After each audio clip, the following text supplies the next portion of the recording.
Good morning. This is Father Stephen Kelly from St. John's Church in Detroit. We're continuing our series of daily morning meditations, where we generally look at one or another of the lessons that are assigned for morning or evening prayer, what is known as the daily office lectionary. Today for Wednesday, let's take a look at the lesson that's assigned for morning or evening prayer from the book of Maccabees, the first book of Maccabees. We remember yesterday we heard about, while we were praying evening prayer, of course, we heard about how they decided that they would go back and they would they would fast and pray, and then would go and try to reclaim the sanctuary, right? The Temple Mount has been destroyed. And so they spent time just outside of the city, fasting and praying and preparing to go in and try to regain and reconsecrate the sanctuary. So that's where we pick off here, chapter 4, beginning at verse 36. Then said Judas and his brethren, "Behold, our enemies are discomfited. Let us go up to cleanse and dedicate the sanctuary." Upon this all, the host assembled themselves together and went up into Mount Sion. And when they saw the sanctuary desolate, and the altar profaned, and the gates burned up, and shrubs growing in the courts as in a forest, or in one of the mountains, yea, and the priest's chambers pulled down, they rent their clothes, and made great lamentation, and cast ashes upon their heads, and fell down flat to the ground upon their faces, and blew an alarm with the trumpets, and cried towards heaven. Then Judas appointed certain men to fight against those that were in the fortress until he had cleansed the sanctuary. So he chose priests of blameless conversation, such as had pleasure in the law, who cleansed the sanctuary, and bare out the defiled stones into an unclean place. And when, as they consulted what to do with the altar of burnt offerings, which was profaned, they thought it best to pull it down, lest it should be a reproach to them, because the heathen had defiled it. Wherefore they pulled it down, and laid up the stones in the mount of the temple in a convenient place, until there should come a prophet to show what should be done with them.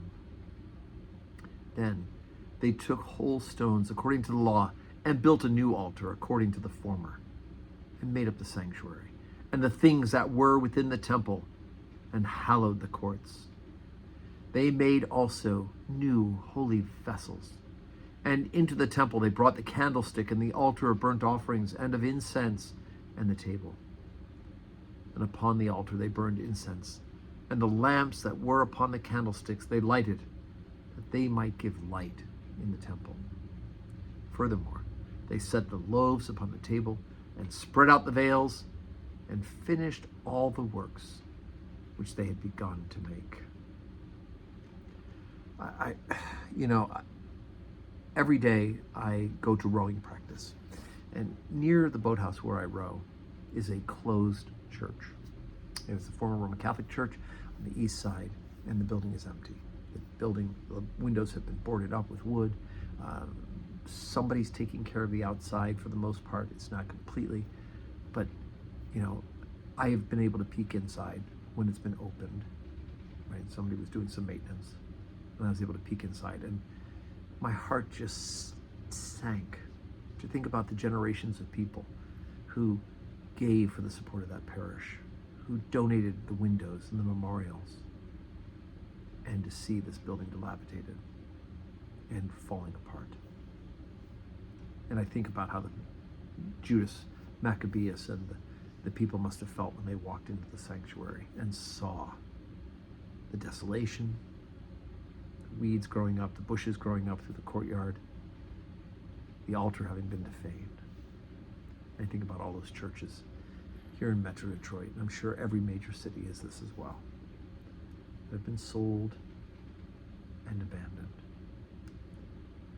And I can see why they rent their clothes and wept and put ashes on their forehead.